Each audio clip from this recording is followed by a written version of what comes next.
warahmatullahi wabarakatuh. Halo semuanya. Perkenalkan, nama saya Fitri Sari. Nama saya Regiliza Septeca yang Pamungkas. Nama saya Aini Nurainia. Nama saya Putri Adinda Leono. Kami dari kelas 2A Prodi Ilmu Komunikasi Universitas Islam Syekh Yusuf. Pada video kali ini, kami akan menjelaskan secara singkat mengenai paradigma naratif. Yuk simak videonya.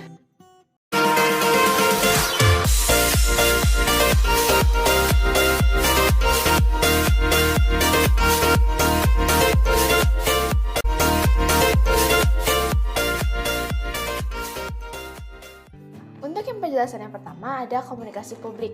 Komunikasi publik adalah komunikasi strategis yang digunakan ketika seseorang atau sekelompok orang mengumpulkan dan berbagi informasi kepada sekelompok orang lainnya untuk menyampaikan pesan tentang topik tertentu. Secara sederhana, aktivitas berbagi informasi dengan publik dapat dipahami sebagai komunikasi publik.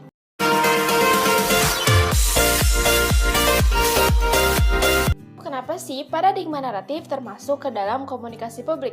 Alasannya adalah karena komunikasi publik sudah menjadi bagian dari persuasi, serta teori tersebut bersifat persuasif. Persuasif itu sendiri adalah proses meyakinkan orang lain. Nah, tadi sebelumnya sudah dijelaskan mengapa paradigma naratif termasuk ke dalam komunikasi publik.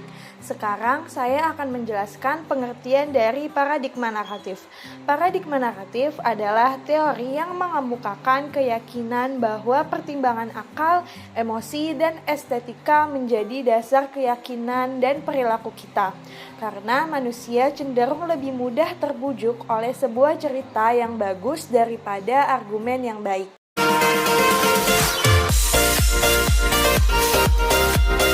Nah, sekarang saya akan menjelaskan tentang sejarah dari teori paradigma naratif. Teori ini pertama kali dikemukakan oleh Walter Fisher. Fisher meraih gelar Ph.D. di University of Iowa pada tahun 1960 dan menjadi profesor. Kontribusinya yang paling terkenal adalah perumusannya tentang retorika dan teori komunikasi dengan pendekatan narasi. Karya Fisher ini didasarkan pada konsep di mana masyarakat sebenarnya adalah seorang pencerita. Fisher menyatakan bahwa penggunaan istilah paradigma mengacu pada usaha untuk memformalisasi dan mengarahkan pemahaman akan pengalaman semua komunikasi manusia.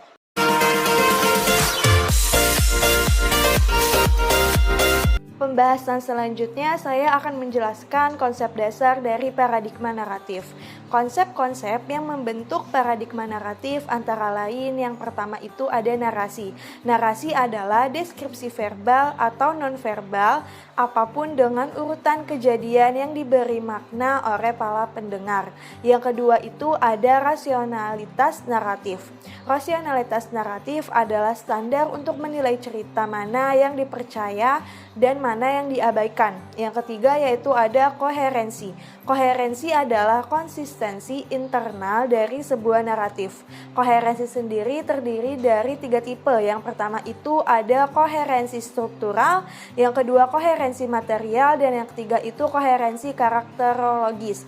Yang keempat yaitu kebenaran. Kebenaran adalah rehabilitas dari sebuah cerita. Dan konsep yang terakhir yaitu ada logika. Logika adalah seperangkat nilai untuk menerima suatu cerita sebagai cerita yang benar dan berharga untuk diterima.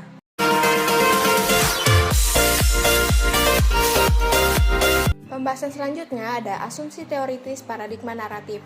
Paradigma naratif memiliki 5 asumsi teoritis, antara lain yang pertama ada manusia pada dasarnya adalah makhluk pencerita.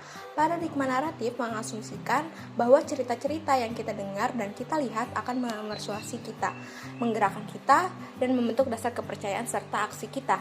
Yang kedua, keputusan mengenai harga diri dari sebuah cerita didasarkan pada pertimbangan yang sehat. Asumsi kedua ini mengungkapkan bahwa orang-orang membuat keputusan mengenai cerita yang diterima dan yang ditolak dengan dasar cerita yang cukup masuk akal bagi mereka. Yang ketiga itu ada pertimbangan yang sehat ditentukan oleh sejarah, biografi, budaya, dan karakter. Asumsi ini melibatkan hal yang secara spesifik memengaruhi pilihan orang-orang dan menyediakan alasan yang baik untuk mereka. Yang keempat, rasionalitas didasarkan pada penilaian orang mengenai konsistensi dan kebenaran sebuah cerita. Asumsi ini menyatakan bahwa orang-orang percaya kepada cerita sejauh cerita tersebut tampak konsisten secara internal dan jujur. Yang kelima itu ada kita mengalami dunia sebagai dunia yang diisi dengan cerita dan kita harus memilih dari cerita yang ada. Asumsi ini menyatakan bahwa dunia adalah sebuah rangkaian cerita dan ketika kita memilih satu di antaranya, kita mengalami hidup secara berbeda dan memberikan kesempatan bagi kita untuk menciptakan ulang kehidupan kita.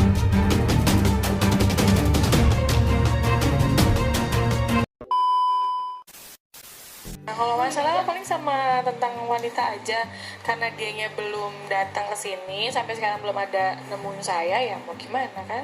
Dianya nggak pernah ngabarin kalau aku nggak ngabarin, kalau nggak aku WA nggak WA, ya sampai sekarang malah yang ada dia ngeblok aku kan. Jadi ini nih klarifikasinya kenapa mereka bisa cerai. Ih, tapi kan dia dinikahinnya siri, jadi seharusnya ceweknya tuh nggak ada hak dong buat ngatur Dasmini. Tapi kan Rahalini juga nikah sama Dasmini cuma numpang tenar. Sebenarnya mah mereka berdua nggak ada yang bener, soalnya sama-sama cari pembelaan. Nah, dari contoh kasus di atas, dapat kita lihat bahwa cerita-cerita yang berlawanan antara Dasmini dan Rahandini dapat membuat kita memilih mana yang kita anggap benar di antara kedua cerita tersebut. Tentunya, setiap individu mempercayai dan membenarkan cerita yang berbeda-beda. Itu tergantung oleh logika naratif setiap individu. Nah, dari cerita-cerita yang kita terima itu, pada akhirnya kita harus memilih satu cerita yang akan kita percayai dan kita anggap benar. Ketika kita sudah memutuskan, keputusan kita akan mempengaruhi sikap dan cara pandang kita mengenai kasus tersebut. Mungkin itu saja penjelasan dari kami tentang teori paradigma naratif. Terima kasih. Wassalamualaikum warahmatullahi wabarakatuh. Salam komunikasi.